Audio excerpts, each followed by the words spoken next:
श्री स्वामी समर्थ. अध्याय 16. श्री गणेशाय नमः. भक्तजन तारणार्थ. यतिरूपे श्री दत्त. भुवरी प्रकट होत अक्कलकोटी वास केला. जे जे झाले त्यांचे भक्त, त्यात श्रेष्ठ स्वामी सूत. एकता त्यांचे चरित्र महादोष जातील. प्रसिद्ध मुंबई शहरात हरिभाऊ नामे विख्यात. आनंदे होते नांदत, निर्वाह करीत नौकरीने कोकणाम प्रति राजापूर. तालुक्यात इटिया गाव सुंदर. हरिभाऊ तेथील राहणार. जात मराठे तयांची. ते खोत त्या गावाचे होते संपन्न पूर्वीचे. त्याच गावी तयांचे माता बंधू राहते. मुंबईत तयांचे मित्र ब्राह्मण उपनाव पंडित. ते करिता व्यापार त्यात. तोटा आला तयांसी. एके समयी पंडितांनी स्वामी कीर्ती ऐकली कानी. तेव्हा भाव धरुनी मनी नवस केला स्वामी ते. जरी 8 दिवसात मी होईन कर्जमुक्त, तरी दर्शना त्वरित अक्कलकोटी येईन. हरिभाऊ आणि त्यांचे मित्र अफूचा व्यापार करिता. त्यात आपणा नुकसान सत्य येईल असे वाटले. त्यांनी काढली एक युक्ती. बोलावणी पंडितांप्रती सर्व वर्तमान त्या सांगते. म्हणती काय करावे, हे नुकसान भरावयासी द्रव्य नाही आम्हापासी. फिर्याद होता अब्रूसी, बट्टा लागेल आमच्या. तेव्हा पंडित बोलले, मलाही कर्ज काही झाले, निघेल माझी दिवाळी, यात संशय असेना. तुम्ही व्हावया कर्जमुक्त, यासी करावी युक्ती एक. तुमचा होऊनी मी मालक लिहून देतो पेढेवरी. अफूचा भाव वाढला, व्यापारांत नफा झाला, हे सांगावया पंडिताला मारवाडी आला आनंदी. अक्कलकोटी स्वामी समर्थ सांप्राप्त काळी वास करीत. त्यांचीच कृपा ही सत्य. कर्जमुक्त झालो आम्ही. गजानन हरिभाऊ पंडित त्रिवर्ग अक्कलकोटी जात. समर्थांचे दर्शन घेत, पूजन करीत भक्तीने. तेव्हा समर्थ तयांसी शिव राम मारुती ऐसी नामे दिदली. त्रिवर्गासी अनेक मंत्र दिदले. पंडिता राम म्हटले, गजानना शिवनाम दिदले. मारुती हरिभाऊस म्हटले. तिघे केले एकरूप. मग समर्थ त्यावेळी त्रिवर्गाजवळ बोलविले. तिघांसी 3 श्लोक दितले. मंत्र म्हणून ते एका श्लोक. गुरुर्ब्रह्मा गुरुर्विष्णू गुरुर्देवो महेश्वरा गुरुर साक्षात परब्रह्म तस्मै श्री गुरुवे नमः. ऐसा मंत्र हरिभाऊ ते दिदला असे समर्थ. तेव्हा तयांच्या आनंदाते पारावार नसेची. दुसरा मंत्र गजाननाला तयावेळी श्रींनी दिदला. तेव्हा तयाच्या मनाला आनंद झाला बहुसाळ. श्लोक.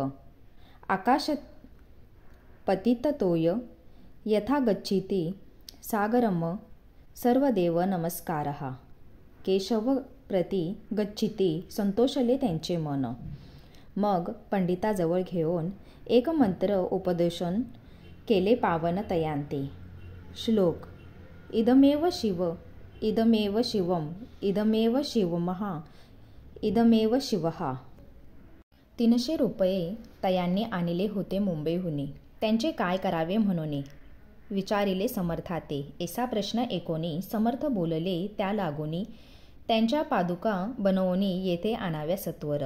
काही दिवस गेल्यावरी त्रिवर्ग एके अवसरी उभे राहुनी जोडल्या करे. आज्ञा मागती जावया. आज्ञा मिळता तयांसी आनंदे आले मुंबईसी. हरिभाऊच्या मानसी ध्यास लागला स्वामींचा.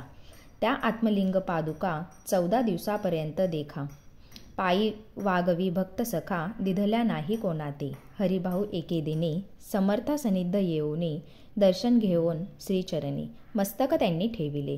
तो समर्थ त्यांप्रती घेऊन या मांडीवरती वरदहस्त सत्वरगती मस्तकी त्यांचे ठेविला. म्हणती, तू माझा सूत झालासी आता निश्चित. परिधान करी भगवे वस्त्र संसार देई सोडोनी. मग छाटी कफनी झोळी समर्थ तयांसी दिदली. ती घेऊनी तयावेळी परिधान केली सत्वर. आत्मलिंग पादुका सत्वरी देती हरिभाऊचे करी. म्हणती, जाऊनी सागर तीरी किल्ला बांधोनी राहावे. जाऊनी आता सत्वर लुटवी आपुला संसार. लोभ मोह अनुमात्र चित्ती तुवा न धरावा. आज्ञा ऐकुनिया ऐशी आनंद झाला मानसी. सत्वर आले मुंबईसी साधू वेश घेऊने. असो हरिभाऊने काय केले, ब्राह्मणासी बोलविले, संकल्प करोनी ठेविले. तुळशीपत्र घरावरी हरिभाऊ घर लुटविता, तारा नामे त्यांची कांता. ती करी बहुत आकांता, घेत ऊर बडवोनी, विनविते जोडोनी कर, अद्यापि स्वस्थ करा अंतर. आपला हा विचार सोडोनी द्यावा प्राणप्रिया, एशी तियेंची उत्तरे. एकोनिया स्वामी कुमरे, समाधान बहुत प्रकारे, करी तसे तियेचे. स्त्रियेच्या अंगावरी अलंकार, तेही लुटविले समग्र. तिये दिधले शुभ्र वस्त्र, परिधान करावया. आत्मलिंग समर्थ स्वामी सुता ते दिधले होते. त्या पादुका स्वहस्ते मठा माझी स्थापिल्या. कमाठीपुऱ्यात त्या समयी मठ स्थापिला असे पाही. हरिभाऊ होऊनी गोसावी, मठा माझी राहिले. इति श्री स्वामी चरित्र सारामृत. नाना प्रकृत कथा संमत, सदा भाविक भक्त परिसोत. षष्ठोऽध्याय गोडहा. श्रीरस्तु शुभम भवतु. श्री स्वामी समर्थ. अध्याय 17. श्री गणेशाय नमः. मागील अध्याय ही कथा सुंदर. प्रख्यात जे मुंबई शहर, तेथे येऊनी स्वामी कुमार मठ स्थापिती समर्थांचा.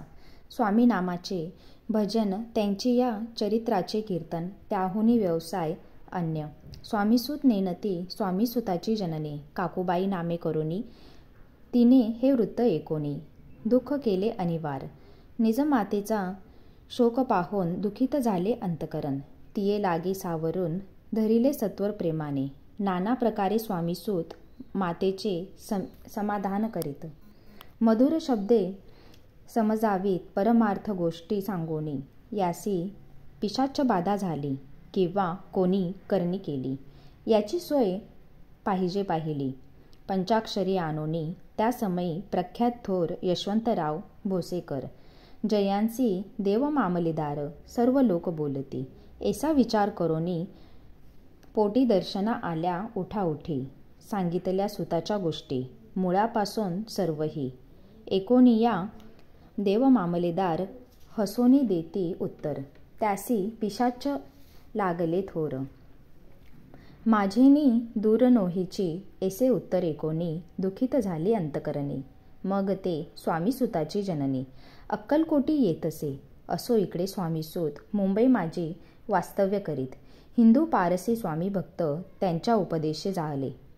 मठ होता कमाठीपुऱ्यांत. तेथे जागा नव्हती प्रशस्त. मग दिली कांदेवाडीत जागा एका भक्तिनीने. तारा नामे त्यांची कांता. तेही त्रास देत स्वामीसुता. परितयांच्या चित्ता दुःख खेद नसेची. प्रथम मुंबई शहरात शके 1792 फाल्गुन कृष्ण त्रयोदशीस स्वामी जयंती केलीसे. कोणे एके समयासी नगरकर नाना जोशी सहज आले मुंबईसी. त्यांनी ऐकिले वर्तमान. पाहुनी स्वामीसुताप्रती आनंदले नाना चित्ती. प्रेमानंदे चरण वंदिती, स्तवन करती तयांचे. स्वामीसुते तयासी लावियले स्वामी भक्तीसी. धन्य झाले नाना जोशी, रंगले भजनी समर्थांच्या. पुढे जोशीबुवांनी स्वामींची पत्रिका करोनी ती अर्पावया श्रीचरणी. अक्कलकोटी पातली. पत्रिका श्रीचरणी अर्पिली. स्वामी मूर्ती आनंदिली. समर्थ त्यांसी आज्ञा केली, नगारा वाजवा म्हणून. नगारा वाजविता जोशी हासू आले समर्थांसी. पाहुनिया स्वभक्तासी परमानंद झाला. असो अक्कलकोट नगरात शके 1793 प्रथम स्वामी जयंती करीत. स्वामीसूत आनंदे छेलीखेडे ग्रामात. प्रथम स्वामी प्रकट होत. विजयसिंग नामे भक्त गोट्या खेळत त्यासवे. स्वामीसूत दिवसेंदिवस स्वामी भक्ती करी विशेष. जन लाविले भजनास, कीर्तिध्वज उभारिला. मना माझी धरुनी कामना, कोणी येतांची दर्शना. त्यासी समर्थ करीती आज्ञा, सुताकडे जावयाची. स्वामीसूतही त्यांप्रती मनातील खून सांगती. एकोणी जन चकित होती. वर्णिती ख्याती सुताची. एकदा सहज स्वामीसूत अक्कलकोटी दर्शना येत. तेव्हा समर्थ राजवाड्यात राहिले होते आनंदे. स्वामी दर्शन घेतल्याविना तोनसेवी उदकान्न ऐसे दिवस झाले 3. निराहार राहिला. मग वाड्यासमोर जाऊन आरंभिले प्रेमळ भजन. जे करुण रसे भरले पूर्ण, एकिले आतून राणीने. सेवेकांसी म्हणे सत्वरी, तुम्ही जाऊनी या अवसरी, त्या साधुते मंदिरी प्रार्थोनिया आणावे. पाहोनिया समर्थांसी, उल्हास सुताचे मानसी, धावोनिया वेगेसी. मिठी चरणी घातली, निज सुता ते पाहोनी, आनंदले समर्थ मने. कर फिरविला मुखावरुनी, हस्ती धरुनी उठविले. अक्कलकोटी त्या अवसरी, बहुत होते सेवेकरी, परी समर्थांची प्रीती करी. स्वामी सुतावरी होती स्वामी सूत रात्रंदिन, समर्थांपुढे करीती भजन, पायी खडावा घालोन प्रेमरंगे नाचती. एके दिवशी श्री समर्थ बैसले असता आनंदात, स्वामी सूत भजन करीत. पायी खडवा घालोन एकांत समय साधोनी, समर्थ सांगती तया कानी. आम्ही जातो निजधामी, वारसा पुढे चालवावा. स्वामी वचन ऐकोनी, स्वामी सूत निशब्द होई. कल्पना न साहे त्यांसी, स्वामी विन कैसे जीवन. वारंवार विनवी स्वामींसी, ऐसे न करावे काई. मी अजानले करू तू माझी आई. स्वामी धरती हृदयाशी, म्हणती आम्ही तव हृदयी. वास करू निश्चयी, चिंता न काही करावी. असो मग स्वामीसूत ते स्थळ सोडोनी त्वरित, नगराबाहेर येत. मार्ग धरीत मुंबईचा, स्वामी वचनी दुखावला. अंतरी बहु खिन्न झाला, परतोनी नाही आला. जन्मवरी अक्कलकोटी, त्या दुःखे उत्तर क्षीण झाला स्वामीसूत. दुःख करी दिवसरात्र, चैन नसे क्षणभरी. तोची रोग लागला, शेवटी आजारी पडला. ऐसा समाचार समजला, अक्कलकोटी समर्थाते स्वामीसुताची जननी. राहतसे त्या स्थानी, तिने हे वर्तमान ऐकोनी, विनवीत समर्थाते. मग समर्थ त्या अवसरी, मुंबईस पाठविले सेवेकरी. म्हणती सुताते सत्वरी, मज सनिध आणावे. परी सूत त्या सांगती, आला नाही अक्कलकोटी. विरह दुःख त्यांचे पोटी, रात्रंदिन सलतसे. मग सांगती समर्थ, त्यासी घालोनी पेटेत, घेऊनी यावे त्वरित. कोणीतरी जाऊनी, तथापि स्वामीसूत पाही. अक्कलकोटी आला नाही, दिवसेंदिवस देही क्षीण होत चालला. शेवटी बोलले समर्थ, आता जरी नये सत्य, तरी तोफ भरुनी यथार्थ. ठेविली ती उडवू की, याचा अर्थ स्पष्ट होता. तो समजला स्वामीसुता, परी तो न आला अक्कलकोटा. जीवित परवा न केली, आजार वाढला विशेष. श्रावण शुद्ध प्रतिपदेस, केला असे कैलासवास. सर्व लोक हळहळती, अक्कलकोटी त्या दिनी. समर्थ करीती विचित्र करणी, बैसले स्नान करोनी, परी गंध न लाविती. भोजनाते न उठती, धरणीवरी आंग टाकती. कोणासंगे न बोलती, रुदन करती क्षणोक्षणी. इतुक्या माझी सत्वर, मुंबईहुनी आली तार. श्रुत झाला समाचार, स्वामीसूत गत झाला. मग काकूबाईंनी सत्वर जवळी केले मुंबापूर. तेथे समजला समाचार, परत्र पावला आत्मज. निजपुत्र मरणा वार्ता, ऐकोनी करीती आकांता. तो दुःखद समय वर्णिता, दुःख अंतरी होतसे. असो मग काकूबाई, अक्कलकोटी लावलाही परतोनी आल्या पाही. बोलल्या काय समर्थांते, सूत आपुला भक्त असोन, अकाली पावला का मरण. मग स्मरती जे हे चरण, त्यांचे तारण होय कैसे. समर्थ बोलले तियेसी, उल्लघिले आमुच्या आज्ञेसी. संधी सापडली काळासी, ओढोनी बळेची मग नेला. धन्य धन्य स्वामी कुमर, उतरला भयोदधी दुस्तर.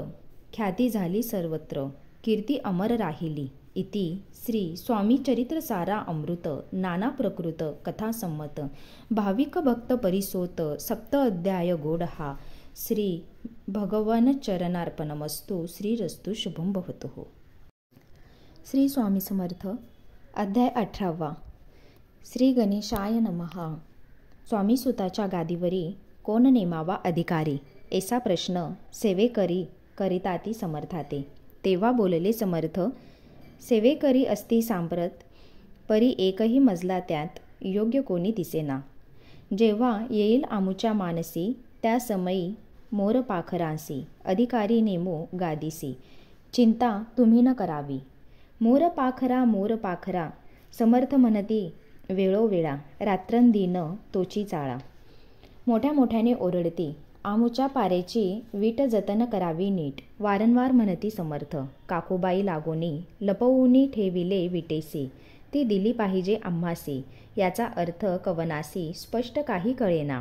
असो स्वामीसुताचा भ्राता कोकणात राहत होता. स्वामीसुत मृत्यू पावता वर्तमान कळले त्या. तो केवळ अज्ञान. दादा तयाचे अभिमान. त्यांचे शरीरी असमाधान. कृश होत चालला. काकूबाईने तयासी आणविले आपणापासी. एके दिवशी समर्थासी दादाप्रती दाखविले. समर्थ बोलले बाईसी, 4 वेळा जेवू घालयासी. आरोग्य होईल बाळासी. चिंता मानसी करू नको. त्याप्रमाणे बाईकरिता दादासी झाली आरोग्यता. समर्थांची कृपा होता. रोग कोठे राहील केजगाव मोगलाईत. तेथे नानासाहेब भक्त त्यांनी बांधिला श्रींचा मठ. द्रव्य बहुत खर्चिले. श्रींची आज्ञा घेऊनी सत्य पादुका स्थापाव्या मठांत. या कारणे अक्कलकोटी येत. दर्शन घेत समर्थांचे ते म्हणती काकूबाईसी, पादुका स्थापन करायासी तुम्ही पाठवा दादासी. समागमे आमुच्या. बाई म्हणे तो अज्ञान. तशांत शरीरी असमाधान. त्याची काळजी घेईल कोण. सत्य सांगा मजलागी. समर्थ वृत्त ऐकोन म्हणती द्यावे पाठवून. बाळ आहे जरी अज्ञ तरी सांभाळू तयासी. समर्थ पुनिश्चय बाईसी बोलले, त्यात तुमचे काय गेले. आम्हासी दिसेल जे भले तेच आम्ही करू की. शेवटी मंडळी सांगती दादासी पाठविले केजे प्रती. पादुका स्थापन झाल्यावरती दादा आला परतोनी. पुढे सेवेकऱ्यां सांगती त्यासी मुंबईस पाठविती. ब्रह्मचार्यासी आज्ञा करीती. यासी स्थापा गादीवरी. दादासी करुणी गोसावी. मुंबईची गादी चालवावी. स्वामीसुताची यास द्यावी कफनी झोळी निशान. ब्रह्मचारी दादासी उपदेशिती दिवसनिशी. गोसावी होऊनी गादीसी चालवावे आपण. दादा जरी अज्ञान होता तरी एषा गोष्टी करिता. नकार म्हणीची सर्वथा न रुचे चित्ता त्याची या. यापरी ब्रह्मचार्यांनी पाहिली खटपट करोनी. शेवटी दादासी मुंबईहूनी अक्कलकोटा पाठविले. समर्थ एषा समयासी आज्ञा केली भुजंगासी. घेऊनी माझ्या पादुकांसी मस्तकी ठेव दादाच्या. मोर्चल आणुनी सत्वरी धरा म्हणती त्यावरी. आज्ञेप्रमाणे सेवेकरी करिता ती तैसेच. श्रींच्या पादुका शिरी पडता उपरीती झाली त्यांच्या चित्ता. हृदय प्रगटला ज्ञानसविता अज्ञान गेले लयाते. धन्य गुरुचे महिमान पादुका स्पर्श करून जहाले तात्काळ ब्रह्मज्ञान. काय धन्यता वर्णावी असो दादाची पाहुणी वृत्ती. काकूबाई दचकली चित्ती. म्हणे समर्थ दादाप्रती वेड खचित लाविले. ती म्हणे जी समर्था आपण हे काय करिता. दादाची या शिरी ठेविता पादुका काय म्हणूनी. समर्था बोलले तियेसी जे बरे वाटेल आम्हासी तेची करू या समयासी. व्यर्थ बडबड करू नको. काकूबाई बोले वचन एकासी गोसावी बनवून टाकीला आपण मारून. इतुकीचे पुरे झाले. ऐकोन एषा वचनाला समर्थासी क्रोध आला. घाला म्हणती बाईला खोड्या माझी. सत्वर काकूबाईने आकांत करुणी मांडिला अनर्थ. नाना अपशब्द बोलत भाळ पिटीत स्वहस्ते. परी समर्थ त्या समयी लक्ष तिकडे दिले नाही. दादासी बनविले गोसावी कफनी झोळी अर्पिली. दुसरे दिवशी दादासी समर्थ पाठविती भिक्षीसी. ते पाहुणी काकूबाईसी दुःख झाले अपार. समर्थासी हसू आले. अधिकची कौतुक मांडिले. दादासी जवळ बोलविले. काय सांगितले तयासी. अनुसूया तुझी माता तिजपाशी भिक्षा माग आता. अवश्य म्हणून तत्वता जननी जवळी पातला. ऐसे बाईने पाहोनी क्रोधविष्ट अंतकरणी. म्हणे तुझी हे करणी लोकापवादकारण एकोनी मातेची उक्ती. दादा तिज प्रती बोलती ऐहिक सुखे तुच्छ गमती. माते आजपासोनी. पुत्राचे ऐकोन वचन उदास झाले तिचे मन. असो दादा गोसावी होऊन स्वामी भजने रंगले. काही दिवस झाल्यावरी मग आले मुंबापुरी. स्वामीसुताच्या गादीवरी बसवून संस्था चालविली. इति श्री स्वामी चरित्र सारा अमृत. नाना प्रकृत कथासंमत सदा प्रेमळ परिसोत अष्टाध्याय गोड हा श्रीरस्तु शुभम भवतु.